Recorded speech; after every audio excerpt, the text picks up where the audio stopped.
साथियों, मिलना चाहूंगा। माई सेल्फ आमीन खान फ्रॉम आगरा से।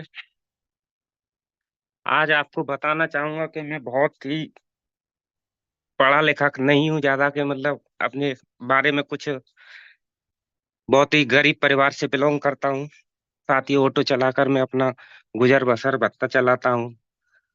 कई डायरेक्ट सेलिंगों में काम किया था, लेकिन मतलब मेरे नाम के आगे एक ऑटो शब्द ऐसा जुड़ा हुआ है कि मैं जिस किसी के पास भी जाता तो वो सिर्फ ये कहते थे कि भैया, तुम ऑटो चला रहे हो, पहले तुम करोड़पति बन जाओ, फिर हमको बना देना। इतिहास निराश होके चला आता था।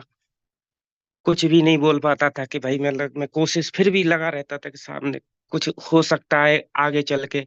दो बार एक ही कंपनी में दो बार आईडी लगाई, लगाने के बाद में 3 साल साल देने के बाद में जब मेरे को यूटेक जैसा पवित्र प्लेटफॉर्म मिला, मैंने इसको भी सर्च किया, थोड़ा बहुत लोगों से पूछा कि भाई इसमें कुछ हो सकता है क्या। तो बोला कि उसमें कुछ भी नहीं हो सकता।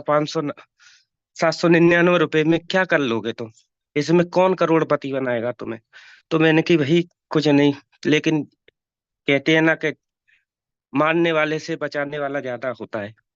मैंने कोशिश करी और मुझे ऑफिशियल बिलिंग टीम जैसी संस्था मिली, जिसमें कि मतलब मैं हर वक्त ऑटो लाइन में रहता था, ड्राइविंग में। क्यों, केवल मेरी एक आंखें उधर चलती थी सामने, एक कान सुनने के लिए और एक कान मीटिंग लेने के लिए। मैं हर वक्त मीटिंग में, जब भी मीटिंग होती थी मैं मीटिंग में आता था और अपना एक लीड लगा लेता था कान में और सुनता रहता था।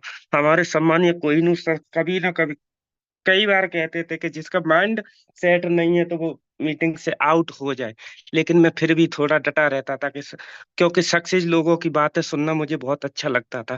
मैं सम्मानीय सर को क्या पता चल रही है कि मतलब वो मेरे को देख रहे हैं कि मैं सुनने आऊं कि लिख रहा हूँ। वो जब भी कहते थे कि नोट करो, लेकिन मेरे पास कभी नोट करने के लिए कुछ भी नहीं था। मैं क्या किससे करता, दोनों हाथ मेरे स्टेयरिंग से घिरे रहते थे।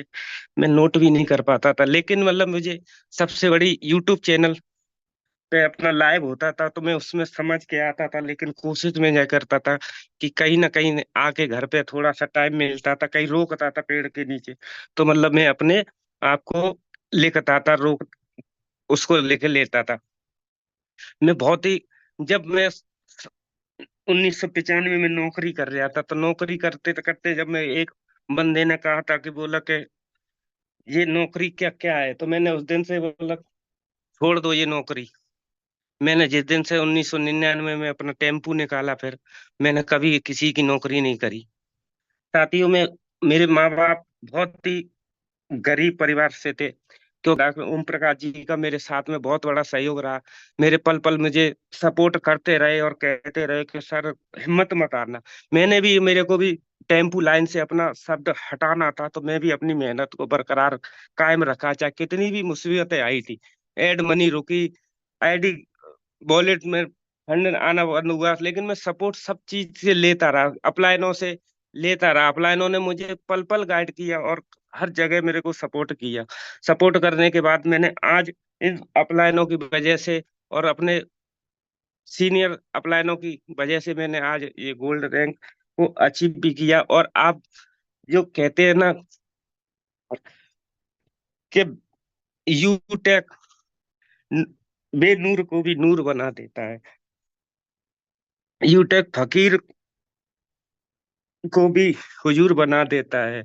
यूटेक की कदर कर ए बंदे, यूटेक आम आदमी को भी कोहिनूर बना देता है। जिस दिन ये लाइन मेरे को गोवा में मिली थी सम्मानीय कोहिनूर साहब के माध्यम से, जिस दिन मैंने अपनी कमेंट कर लिया कि आप मेरे जैसे आदमी भी इसमें बन सकते हैं। मैं राजकिशोर सर की बात जब भी सुनता था बिहार से, तो मतलब मेरे को पल पल रोना ही आता था कि उनकी बात है कि कितनी बड़ी मुसीबतों से जी गुजरी है, तो मैं क्यों, मैं तो इनसे कम ही गुजर रहा हूँ।